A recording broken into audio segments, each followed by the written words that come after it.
رئیس جمهور تاجیکستان эмомалӣ раҳмон که در پیامش هم اساساً موضوع تروریسم را بررسی کرد، در مجلس وسیع حکومت هم به این مسئله برگشته و فراتر رفته است و مساجد را از مکانهایی که مردم را به گروه‌های افراطگرا جلب می‌سازند در جای اول قرار داده است، در حالی که در اکثر کل مساجد امام‌های فعالیت می‌کنند که از طرف خود حکومت تعیین می‌شوند. اما رئیس جمهور نگفته است که آیا این امام‌های حکومت تعیین کرده اهالی را به افراطگرایی می‌خوانند یا کسی دیگر. بازم در حالی که طبق مقررات حکومت کسی جز امام حق وعظ گفتن در مساجد را ندارد. در موضوع مساجد رئیس جمهور با این حرفا اکتفا نکرده گفته است این حال در تاجیکستان 1470 مسجد غیرقانونی فعالیت می‌کنند. شمار عمومی مساجد را او 5400 تا خوانده، 3930 تای آن را قانونی و 1470 تایش را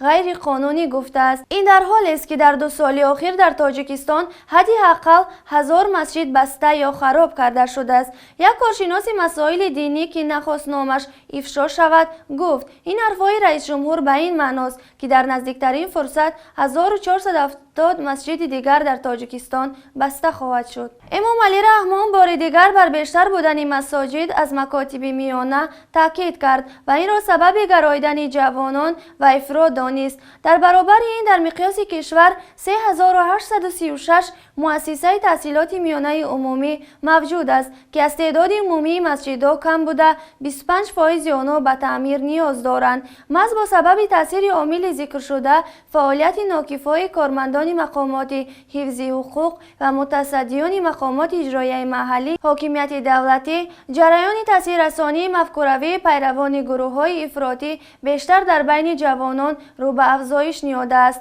گفت او. اما راه پیشگیری از افراطگرایی جوانان را رئیس جمهور تاجیکستان تقویت بخشیدن کارهای تبلیغاتی با راهی به محل‌ها سفربر نمودن متخصصان در مؤسسه‌های تعلیمی، پرزور نمودن درس‌های تربیوی در موضوع وطن دوستی و تشویق ارزش‌های دنیوی، تهیه برنامه‌ها و فیلم‌های تحلیل کننده اندیشه‌های مهنت پرستی، شعر و مقاله‌ها دانسته به دستگاه اجرایی پرزیدنت، وزارت معارف و علم، کمیته‌های جوانان، ورزش و سیاحی، کار با زنان و عائله، اتفاق نویسندگان سپارش داد جداً به این مسائل مشغول شوند.